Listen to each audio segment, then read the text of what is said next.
نصیب کی. اسلام بہت بڑی دولت ہے.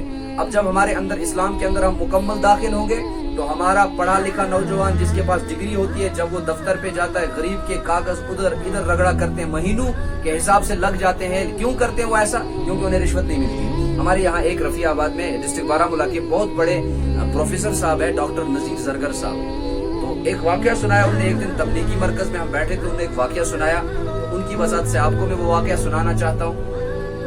کہنے لگے کہ ہمارے بارہمولہ میں ایک دفتر میں ایک بوڑھی عورت جو کہ سکھ مذہب سے تعلق رکھتی تھی, اس کا ایک کیس تھا, شاید انشورنس کا کیس تھا.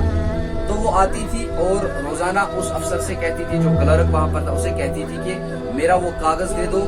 اس کاغذ کو ایک سائن کرنا تھا. کتنا کرنا تھا؟ ایک سائن کرنا تھا. اس دفتر میں سے اٹھا کے اسے دوسری جگہ پہ لے جانا تھا. دوسری جگہ لے جانے کے لیے 3 کلومیٹر کا 4 کلومیٹر کا فاصلہ تھا.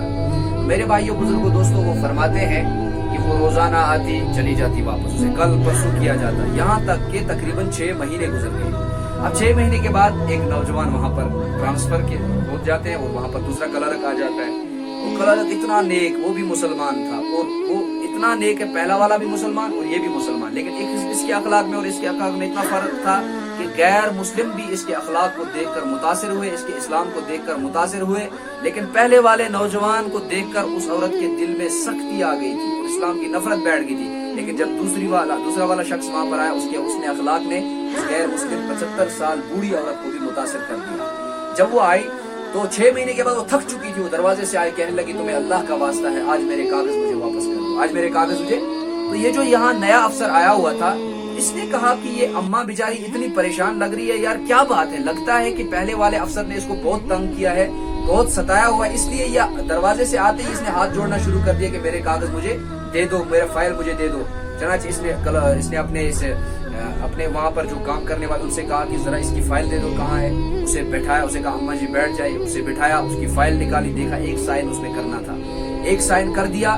اور ایک سائن کرنے کے بعد اپنے جیب سے پیسے نکالے, چائے منگائی اس کے لیے, اسے چائے پلائی. وہ بہت متاثر ہوئی کہ اس دفتر میں پہلے بھی میں آتی تھی, لیکن پہلے جب آتی تھی تو مجھے کوئی عزت نہیں تھی. آج صبح میں یہ کیا جاتا تھا, مجھے پرسوں کہا جاتا تھا کہ پرسوں آ جائیے گا, تو 6 مہینے ہو گئے کہ مجھے تو کاغذ نہیں دیا جا رہا تھا, آج تو مجھے عزت مل رہی ہے.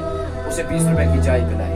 اور کچھ فوڈ اسٹیٹ کم تھے, اپنے وہاں کام کرنے والے بندے سے کہا کہ نیچے سے فوڈ اسٹیٹ کر کے لاؤ, دستخط کیا, اسے چائے پلائی. اور اپنے وہاں پر کام کرنے والے سے کہا, کلرک سے کہا کہ میں نیچے جا رہا ہوں, یہاں پر بیٹھیے گا, آدھے گھنٹے میں واپس آتا ہوں. جب یہ نیچے اترے, اس بوڑھی اماں کو اٹھایا اور ساتھ بٹھایا اپنی گاڑی میں, ڈرائیو کیا. انہیں تقریباً پٹن تک جانا تھا. جب میرے بھائی بزرگوں دوستوں وہاں پٹن دفتر میں وہ پہنچے, وہاں پر انہوں نے اس کی فائل حوالے کر دی اور دستخط پورا ہو گیا. اور جب وہ واپس آ رہے تھے, تو واپس آتے آتے راستے سے جب اس سکھڑی عورت جو کہ 75 سال کی عمر کی تھی, جو پہلے والے مسلمان افسر کے اخلاق سے اتنی تنگ آئی تھی, اسلام کی اس کے دل میں نفرت بیٹھ گئی تھی, وہ تنگ آ چکی تھی, لیکن اس نوجوان نے اتنا حسن سلوک کیا, جیب سے 40 روپیہ خرچہ کیے اور اسے وہاں تک ڈرائیو کیا, اس کا دستخط کیا. ایمانداری کی بات, کیونکہ اسلام میں پورا داخل ہو چکا تھا. تو اترتے اس سکھ عورت نے اپنے جیب سے 3000 روپیہ نکالے اور اسے کہا بیٹا یہ تم پکڑ لو, یہ میری طرف سے تمہیں. اس نے کہا اماں میں تو رشوت نہیں پکڑتا. کہا نہیں یہ تم میری طرف سے پکڑ لو. اس نے کہا اماں میں رشوت نہیں پکڑتا. کہا نہیں بیٹا تمہیں پکڑنا پڑے گا.